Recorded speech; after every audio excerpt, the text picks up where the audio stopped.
District.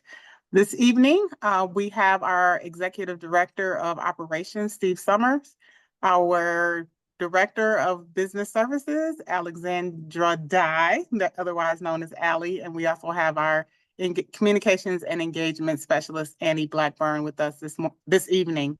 Thank you for joining us for this referendum presentation. Please know that if there are any board members who are present with us this evening, board members, thank you for joining us. In addition to individuals who are joining us, please know that there is a Q&A button at the bottom of your screen where that provides an opportunity for our community members to ask any questions that you might have.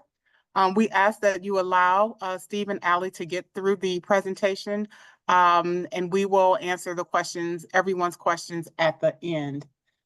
Also know this presentation is being recorded and will be posted on our district website, as well as information for our Spanish-speaking families as well. At this time, I'd like to turn it over to Steve Summers, who will go over the agenda with you and then start with the presentation. Thank you for joining us. We greatly appreciate it. Thank you, Dr. Brown. We appreciate everyone who's giving us some of their time this evening to view this presentation. I want to share the agenda for this evening and who's going to be covering each part of the agenda. So Dr. Brown just completed the introductions. I'm going to be covering information on Wisconsin state education funding and some specific data for our school district in Waunakee. Allie is then going to be covering the information on the November 5th, 2024 referendum. And at the end, I will coordinate our responses to the Q&As. Certainly individuals are welcome to direct questions to other school administrators participating this evening, but I will try to coordinate the questions so that everyone knows what's being asked and then the answers as well. So the first part of the presentation is going to focus on Wisconsin state education funding. The first thing that we're sharing with you this evening is data that is more national in scope. So what you would see from this slide is Wisconsin's ranking on K through 12 education spending in relationship to national data. What we're sharing on this slide is to show that according to the most recent data available, Wisconsin's per student spending on K through 12 education is ranked 25th among the 50th states and about 7% below the national average. That could be compared to 20 years before, where Wisconsin ranked 11th among all states and spent about 11% above the national average. So we wanted to give you that perspective to start with as far as where Wisconsin stands nationally. The next slide shares information with I'll call it the most recent past with Wisconsin state education funding. What you see on this slide is an example of a class of 2023 high school graduate and how education funding has changed throughout the years of that student's participation in the public school setting. The main point of this slide that has been shared across the state is the relationship between funding coming from the state of Wisconsin and the inflation costs that school districts have experienced. So the third section over, combined resource change per pupil. If you were to go down and look at that column, so the third column over is focused on state funding. The fourth column over is focused on the comparison between state funding and inflation. And then if you go all the way to the bottom of the slide, you would see there's a $3,235 difference between the level of state funding provided over this particular student's career and what has been provided. So that's just information to know where things have been going in the state. The next slide focuses on the most recent information for the state budget. As part of the 23-25 state budget, school districts did receive a $325 per student increase. Governor Evers did create a line item veto to create a permanent next 400-year veto for the $325 per student. This increase accounts for the majority of school funding increases that are received through the state budget process. To show you what those numbers look like for a district of our size, you would see $325 times our approximate student count population for this fall is an increase of about 1.4 million.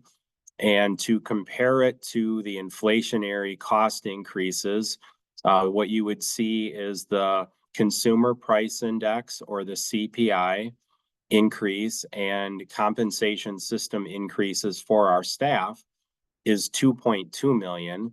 And then we share additional increases for benefits like health insurance, Wisconsin retirement system, dental insurance, et cetera. You also see our transportation contract increase, and there are others as well.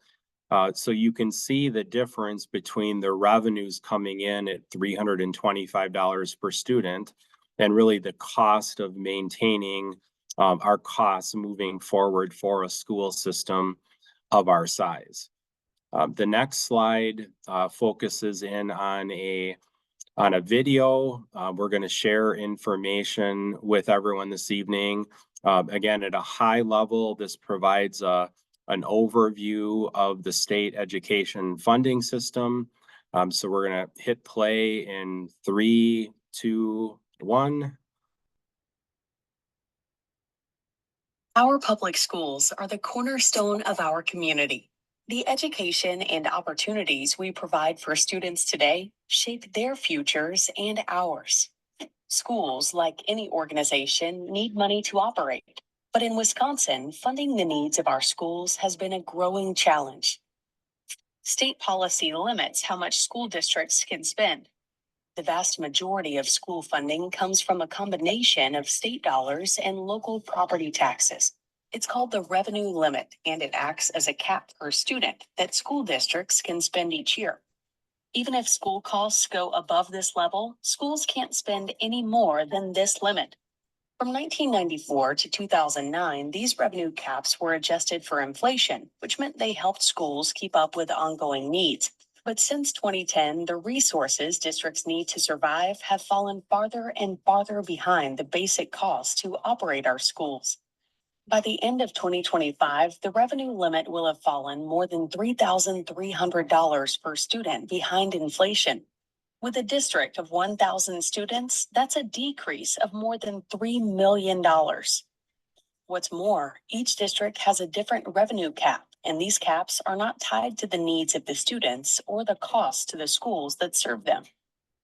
Our job as a school district is to make sure all of our students have access to the exceptional educational opportunities we provide, no matter what their needs when they walk through our doors. But state funding falls short of what it costs to meet the specific needs of many of our students. When that happens, we have to use money from our general fund to cover the difference, which means taking dollars from other important needs. The largest portion of our budget goes towards staffing.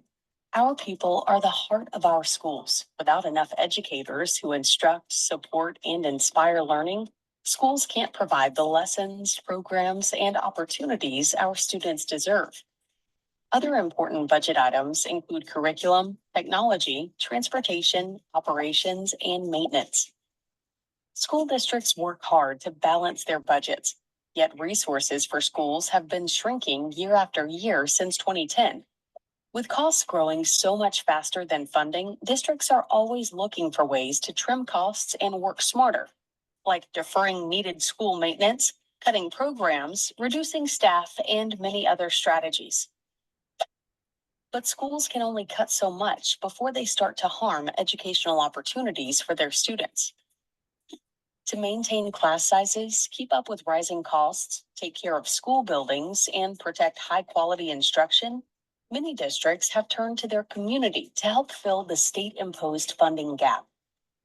Since the arrival of revenue limits, over 80% of school districts have done so by asking local voters to raise their caps through an operating referendum. Most have used the option multiple times. Our children don't have time to wait for state policymakers to fix the school funding system. By putting the needs of our students first, we are investing in their potential and the future of our whole community. Strong schools make strong communities where families want to move and stay. Learn more about school finance in Wisconsin by visiting our websites. Once everything's perfectly normal. So thank you for the opportunity to share that information with everybody who's participating tonight. And now we're going to shift into more specific information for our district to share with the community. So what you're looking at right now on the screen is data that just was recently released in the last week by the Wisconsin Department of Public Instruction. And this is data on the 2022-23 fiscal year. So this is the most recently state audited data that's available for the public viewing.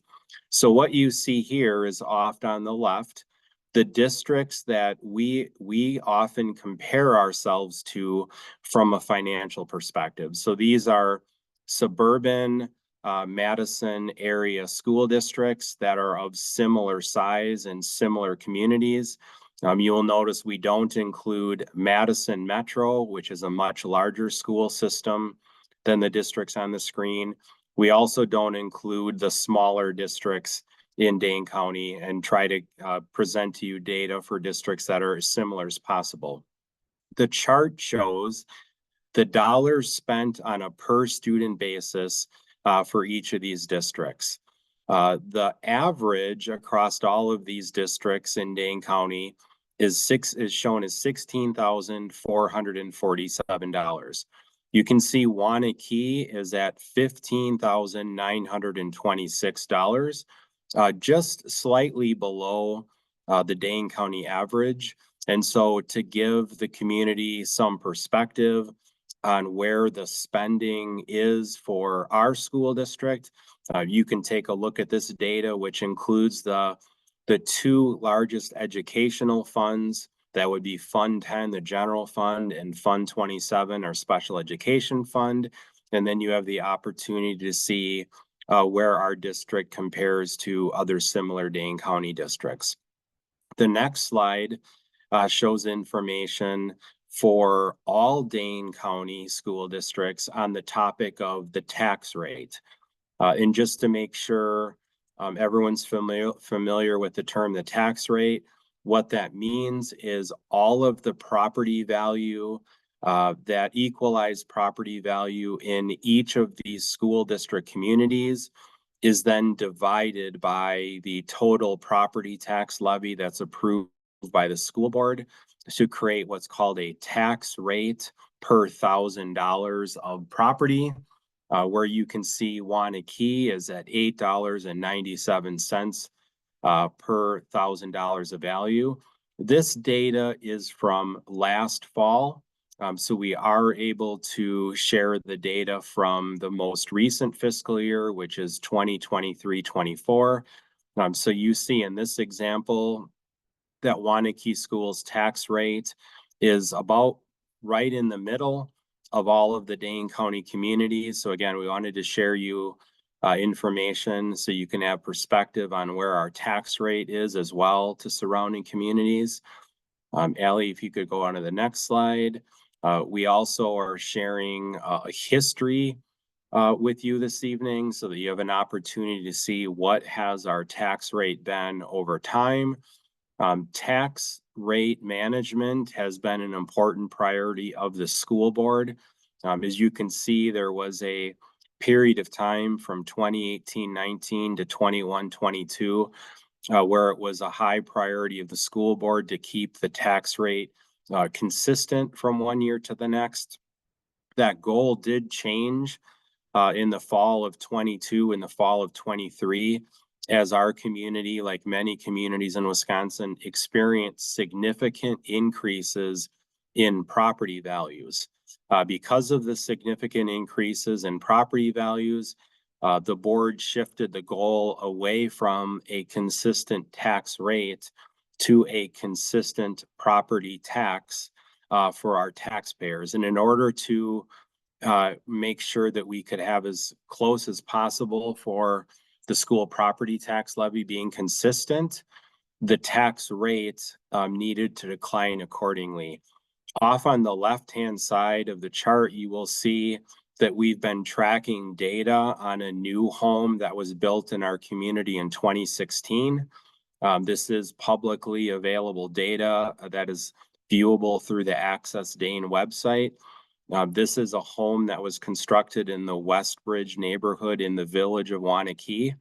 You can see where the school tax was on that home in 2017. You can see in the most recent 2023 where that house was at 6,588. So that's just to showcase an example of what the goal has been for the school board in the recent past to try to be as consistent as possible. We do know that variations occur based on individual property values, changes that might occur for remodeling, renovations, etc. But at a high level, the school board has had a long-term effort to try to keep property taxes for our families and the businesses in our community as consistent as possible from one year to the next. So the next slide starts into the Waunakee question that's being proposed by the board for this November. And I'm going to turn the presentation over to Allie Dye, our Director of Business Services. Thank you, Steve. So on this first slide, you will see what the question will look like on the ballot when you go in to vote. It is longer than any question we've had on the ballot in the history of referendums that we've done, and that's because there's 3 parts encased in one question.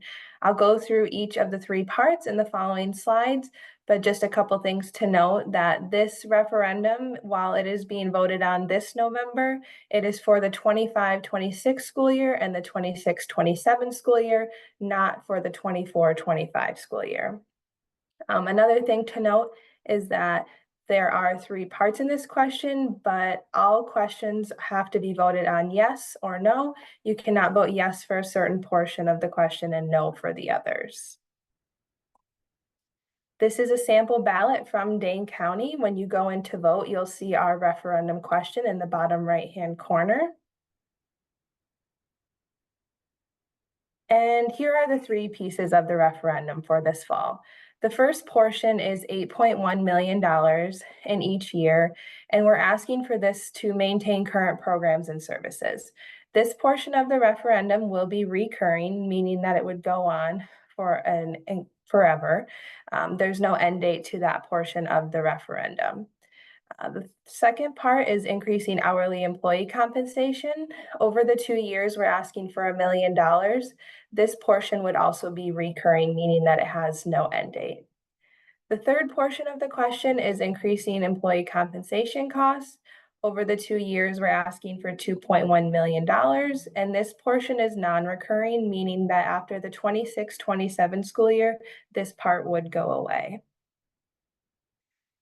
The $8.1 million would replace 2 referendums, one for $2.1 million from November of 2020. This was a non-recurring operational referendum. And then another referendum from 2022 that was $6 million, which was also a non-recurring operational referendum. These will both end at the end of the 24-25 school year. We have these funds fully utilized in this year's school budget. And these funds have been primarily used for supporting compensation increases, which include CPI, which is the Consumer Price Index, which is in relation to inflation, and then the district compensation systems, as well as the loss of our federal ESSER funding, which was fully spent as of June 30th, 2024. The second portion for the $1 million over 2 fiscal years is to close the gap between compensation for our hourly employee group. In Waunakee, our hourly employees are our only employee group that are not at an average compensation level. We would like to get them to average for our Dane County comparable school districts. The third part of the question is the $2.1 million over 2 fiscal years, and this is to support compensation increases, including CPI and our district compensation systems. The $2.1 million is an estimate of the difference between the funding that we receive from the state for the $325 per student and cost increases. The goal of the $2.1 million would be to keep all of our other employee groups, such as admin support, and keep them at the competitive rates of Dane County comparables. A little bit about the tax impact. We've shown what a yes vote would look like for this referendum and also what a no vote would look like. If the referendum were to pass and there was a yes vote, in 25-26, there would be an increase of 32 cents per $1,000 of property value. This would be $160 for a $500,000 home. In 26-27, there would be an additional increase of 31 cents per $1,000 of property value, and this would be $155 for a $500,000 home. If you were to vote no in 25-26 and 26-27, there would be a decrease each year of $1.66 per $1,000 of property value, meaning that each year there would be an $830 decrease for a $500,000 home. $8.1 million of the 25-26 request for $9.65 million is already included in the 24-25 tax rate. The tax impact calculations do not assume property value growth that could absorb a portion of the tax levy increase, and the tax impact calculations also don't make any assumptions regarding the 25-27 state budget. What happens if the referendum is not approved? If the referendum wasn't approved, the district would need to reduce $8.1 million in existing expenditures between the 24-25 school year and the start of the 25-26 school year. This reduction would equate to 12% of our operating budget. And just as an example, 12% of our staffing level equates to 79 FTE. FTE is a full-time equivalent, which is one full-time person, meaning that it would be 79 full-time employees. The district has not created a list of specific reductions at this time. Our hourly staff compensation will remain below our Dane County comparables, and compensation increases for the 25-26 school year will be dependent on the resources that we are provided through our 25-27 Wisconsin state budget. Other employee groups like teachers, administrators, and admin support, their compensation may fall below our Dane County comparables. We do have a website for our referendum with all of this information, this presentation, and other information that we have put together, including the mailer that some of you should have received in the mail. We also have an email where people can reach out to us with questions, and you're also welcome to reach out to Steve and I as well.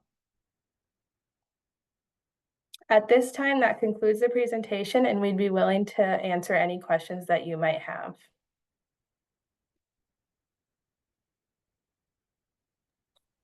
Thank you, Allie, for covering the Waunakee question portion of the presentation.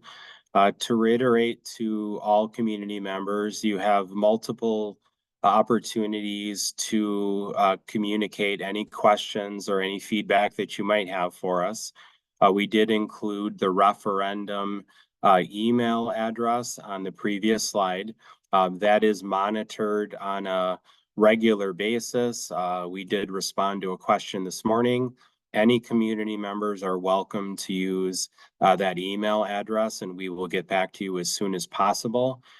We are also sharing all of the opportunities for the school district to be out in the community to share information about this referendum. We have a series of events that we will be participating in. We also have some open sessions that we're going to be available at several different locations throughout the community. If anyone is, participating in this webinar now or viewing the recording later, and you are a member of a group that would like to have us out to communicate with you, we'd be more than happy to do that as well. You could just reach out through that referendum webpage. Let us know the time and place that you would be interested in having someone from the school district attend, and we'd be happy to do that. We can also take questions right now through the Q&A. I do see that there are a couple of questions in there as well that I would be happy to jump into. So we do have a question regarding the third part. So the question is, how can the third part of the referendum be non-recurring? Will employees get a pay cut at that time? Do we expect funding from somewhere else, or would we expect another referendum then? Thank you, Kim, for asking that question. What I'm going to do is just ask Allie to move the slideshow back to show the three different components of the referendum so that everyone can understand the question that you are asking, Kim. So your question was regarding the topic of recurring and non-recurring. Recurring, as Allie described, is permanent or ongoing. Non-recurring is temporary. So the funds would only be there for a defined period of time. And this is a topic, recurring and non-recurring, that the school board spent quite a bit of time talking through the concepts of recurring and non-recurring. And I'll explain why the third part is considered non-recurring at this time. So the important thing to know about the third part is that it is an estimate of what the difference would be between a $325 per increase in state funding for school districts and what our expected costs would be. But it's important to note at this time, it is only an estimate. And we know there are a variety of different situations that could cause those estimates to be off in one way or another. So let me give an example. Even though the governor approved a veto for a long-term increase in state funding at $325 per student, it is certainly possible that the legislative process in the 25 through 27 state budget results in a different funding approach for public schools. If the ultimate increase for public schools, as an example, were to be higher than $325 per student, then we don't believe the school board would need to utilize all of that available funding because additional funding would be coming from the state. As far as the example going the other way, we have had to estimate consumer price index increases for 25, 26, and 26, 27. While we're able to get close in our estimates, we know that they're not going to be exact. So the third part of this referendum is based on estimates that we are providing to the best of our ability. What will happen is that the school board will then have the ability to see the actual information probably 6 to 8 months from now. At that point, the school board will know what were the final terms of the next state budget, as well as where did the consumer price index or CPI land for the next school year. So the school board will be in a position, if this question is approved, to then make that decision for the 25, 26, and 26, 27 school year. And the school board felt that that was the best approach to take for that third portion of the referendum question, is because it is based on estimates. And ultimately, in the end, the school board wants to see the actual information before making a long-term decision on that, on those costs. And let me click back and see. Okay, so there is a question from Mike. So Mike, thank you for the question. It says one of the initial slides said the 24-25 expected shortfall is 1.4 million. Why does that shortfall increase to 8.1 million for the 25-26 school year? That is an exponential increase in the shortfall in 1 year. So Allie, thank you for going back to the slide that Mike was referencing. Just so everyone is looking at that together, what Mike is referencing is when we complete the calculations for a $325 per student increase, times our expected enrollment this fall, results in 1.43 million in additional revenues coming into the district from the state budget.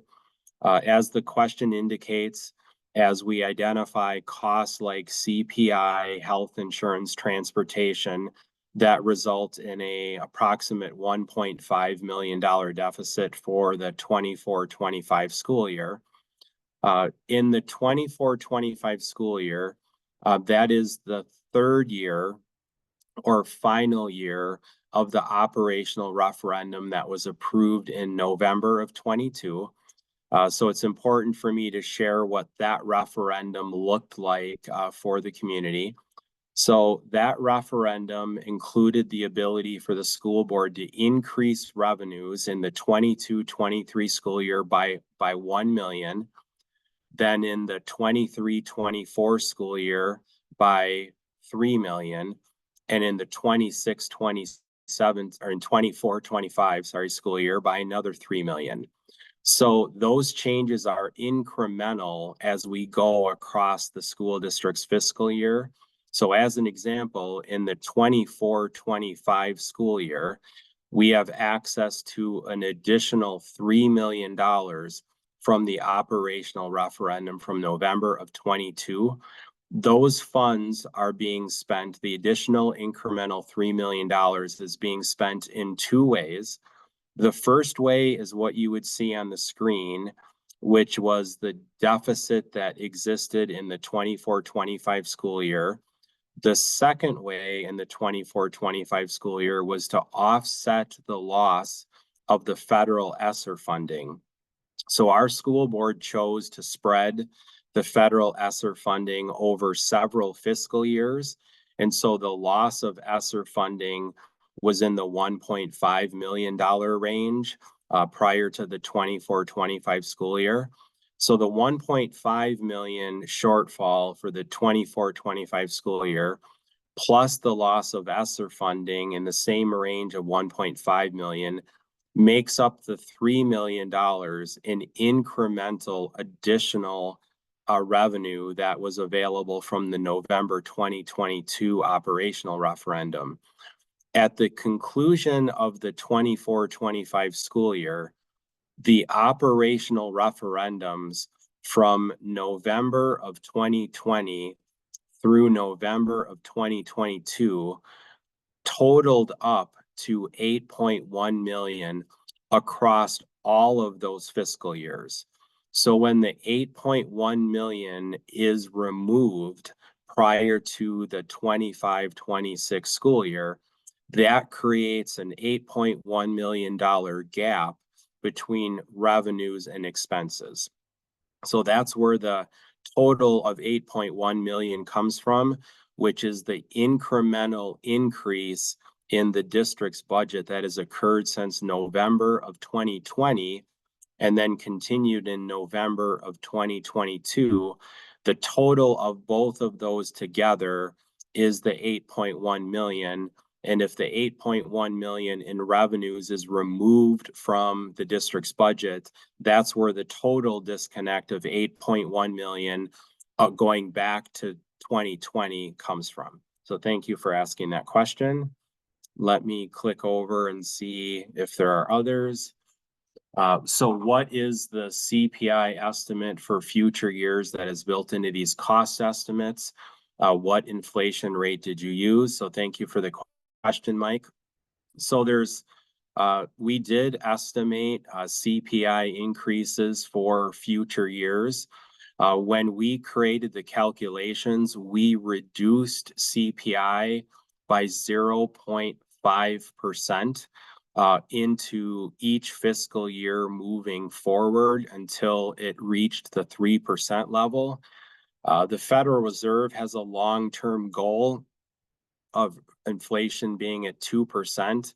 That is turning out to be a challenge to get down to 2%. Right now, the school district was faced with a 4.12% CPI in this previous July 1st. It is looking like the number is going to be closer to 3% for next July 1st. Our estimates took the CPI down by 0.5% for each of the next 2 years. The CPI has decreased in the last couple of months at a pace that would bring it down slightly below the number that we used. And then the other factor that we use in our calculations is that we have about a 2% annual increase for school board approved compensation systems. So in general, when we have a 4% increase in CPI or cost of living, the total increase in district salary would be the 4% plus the 2% for district compensation systems. So the two of them added together for the 24-25 school year was roughly 6%. Moving forward, we did reduce that by 0.5% each year, but it does look like our estimates might be a little bit high based on the decline in inflation that we've seen in the last couple of months. And thank you for asking that question. Are there other questions that anyone participating would like to ask at this time? We'd be happy to address them now. Or as I mentioned earlier, if you would prefer to send us your question through the referendum email, we've put that back up on the screen. You're also, of course, welcome to give us a call at our central office number. We'd be happy to do that. Or if we'd be happy to come out to speak to any groups as well. So we have another question. Thank you, Mike. So it appears that based on the experience with the 2020 and 2022 referendums, when any temporary referendum funding rolls up, it must be eventually replaced in the future with a new funding referendum. Would you agree? Is there any way to break that cycle of new spending to replace the old? Excellent question. So what Mike is referring to in this question is that in both 2020 and 2022, the school board asked the public for consideration of what was called non-recurring or temporary funding, as it's referred to in the question. And then the question then goes on to say it must eventually be replaced in future years with a new funding referendum.